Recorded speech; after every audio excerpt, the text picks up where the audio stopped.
Hello friend, कैसे हो आप सभी। आई होप कि आप सब लोग ठीक होंगे। तो जी यहाँ सुबह के बज चुके हैं 6:30, आप लोग देख सकते हो। और बाहर का वेदर कुछ इस तरह से है। आज है ना, दिन है बुधवार, और इतनी ज़्यादा मतलब यहाँ पर धुंध हो चुकी थी ना, बहुत ज़्यादा। आपके यहाँ भी हो रही है क्या? एक बार कमेंट करके ज़रूर बताना। और फिर उसके बाद मैं सबसे पहले करूँगी अपने लिए गर्म पानी, और जो कि मेरा डेली का रूटीन होता है। मैं सुबह उठकर 1 से 1.5 गिलास पानी पीती हूँ, ऐसे घूंट घूंट करके। आप लोग भी ऐसे पियोगे तो आपका है ना पेट की चर्बी थोड़ी बहुत कम हो जाएगी। तो ये मेरा मानना है, क्योंकि मैं पीती हूँ तो इस वजह से। देन फिर उसके बाद मैं लगाती हूँ राउंड। और धुंध ऊपर बहुत ज़्यादा थी, मैं छत पर नहीं जा सकी, और फिर इसलिए मैंने सोचा चलो गैलरी में ही लगा लेते हैं। उसके बाद मैंने बड़ी वाली बेटी तो उठ गई थी, और फिर मैं बना दूंगी इतना उनके लिए लंच बॉक्स, और जो सुबह ब्रेकफास्ट करके जाएंगी वो। छोटी वाली को मैं तो 7 बजे उठा देती हूँ, और बड़ी वाली मेरे साथ ही जग जाती है। और तो बस यहाँ पर मैंने नाश्ते में बनाया था शिमला मिर्च, जो कि मैं छोटे छोटे बारीक टुकड़ों में करके ऐसे ही काट लेती हूँ। और फिर क्या होता है, मैं बाद में मसाले ऐड कर देती हूँ। मिर्ची तो मैं डालती ही नहीं हूँ।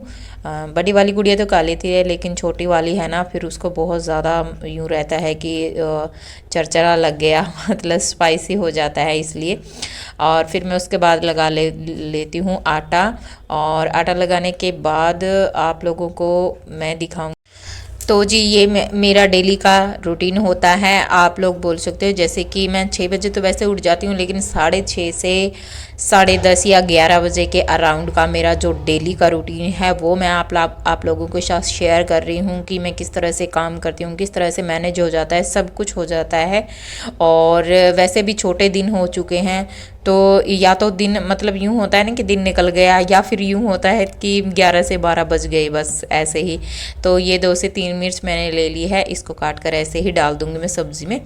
और यहाँ पर फिर मैं 7 बजे छोटी गुड़िया को उठाती हूँ, और ये देखिए, क्योंकि इसको है ना उठते ही यूँ चाहिए कि मुझे बैठक में जाना है, और बैठक में ना बहुत ज़्यादा ठंड होती है, तो इस वजह से ये देखिए मैं इसको यहाँ पर लेकर आ गई हूँ। और ये ऐसे बोल रही थी कि मुझे बाहर दिखाओ क्या कुछ हो रखा है। मैंने बोला था कि धुंध वगैरह बहुत ज़्यादा है, तो ये कह रही थी कि दिखा दो। तो जी यहाँ पर बज चुके हैं 8, और दोनों बच्चे हो चुके हैं मेरे रेडी स्कूल में जाने के लिए। और ये देखिए बस गली में ये लोग वैन का वेट कर रहे थे कि कब आएगी। फिर उसके बाद मैं भी अपना नाश्ता कर लेती हूँ। और नाश्ते में तो वही था जैसे बच्चों के लिए बनाती हूँ, तो थोड़ी बहुत उसमें से मैं रख लेती हूँ, और जो मैंने 2-4 फ्राई की थी मिर्चें वो मैं रख लेती हूँ।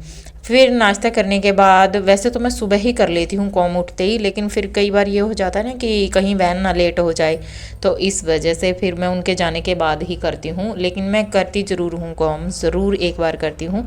और फिर मैं दोपहर को और रात को तो ये होता है कि कभी कंघी कर ली, कभी नहीं कर ली, ये होता है।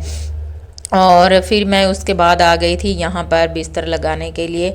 अच्छा, मैं आप लोगों को बता दूँ कि एक जने का कमेंट आया था, एक जने का सृष्टि बालियन कुछ इस तरह का था वो, उसकी आईडी। सॉरी, मैं माफ़ करना अगर नाम पढ़ने में गलती हो गई हो। तो उसने पूछा था कि आप ऐसा बालों में क्या लगाती हो, आपके बाल बहुत अच्छे हैं। तो सबसे पहले थैंक यू सो मच, आपने इतना गौर किया। और देखो शैम्पू का तो ये है कि जो हम डेली लगाते हैं, यही जो मार्केट में चल रहे हैं वही लगाती हूँ। पर्सनली मैं ऐसा कुछ यूज़ नहीं करती हूँ। हाँ, पर ये है कि इन बालों की जो देन है वो मेरी माँ की है। मेरी माँ ने हमारे बालों पर, हम जैसे कि हम 3 बहनें हैं, तो तीनों बहनें के ही हमारी माँ पर गए हैं हमारे बाल। और उन्होंने बहुत ज़्यादा मेहनत की थी, बहुत ही ज़्यादा। आप लोग सोच सकते हो कि उस टाइम में 6 से 7 बच्चे होने के बावजूद भी हमारे बालों की इतनी केयर की थी। सिर में मालिश करना, सिर को धोना, फिर चोटी बनाना। और तीनों बहनों के ही हमारे ऐसे ही हैं। आप ये होता है कि हम इतनी केयर भी नहीं कर पाते हैं। अदरवाइज़ तो जैसे मतलब शादी से पहले तो इससे भी लंबे बाल थे हमारे, और काफ़ी अच्छे भी थे, मतलब चमकदार भी थे। अब तो यूँ हो रखा है कि बच्चों में बिज़ी हो जाते हैं, अपनी लाइफ में बिजी हो जाते हैं, खुद पर इतना ध्यान भी नहीं दे पाते हैं। और बस यहाँ पर मेरा अभी किचन का भी हो रखा है। और एक जने का और कमेंट आता है, उसको 2-3 बार आ लिया है, कुछ रिस्क यूट्यूब के नाम से है शायद, हाँ उसकी आईडी है। तो उन्होंने बोला था ये सूट सलवार में वीडियो बनाओ, सूट सलवार में क्लॉथिंग वॉश की, जैसे कि हम कपड़े धोते हैं, तो सूट सलवार में तो वैसे मैं कई बना चुकी हूँ, पर आप पता नहीं कौन सी वीडियो मांग रहे हैं मेरे से। तो मेरे को तो इतने ही समझ में आया कि सूट सलवार में, और जैसे कि हम कपड़े धोते हैं तो उस पर वीडियो बनाओ, तो वो तो मैंने ऑलरेडी बनाई। तो फ्रेंड मेरी वीडियो आज यहीं तक की थी। आई होप कि आप लोगों को पसंद आई होगी, तो लाइक करके जरूर जाना, चैनल को सब्सक्राइब करना। Bye bye friend.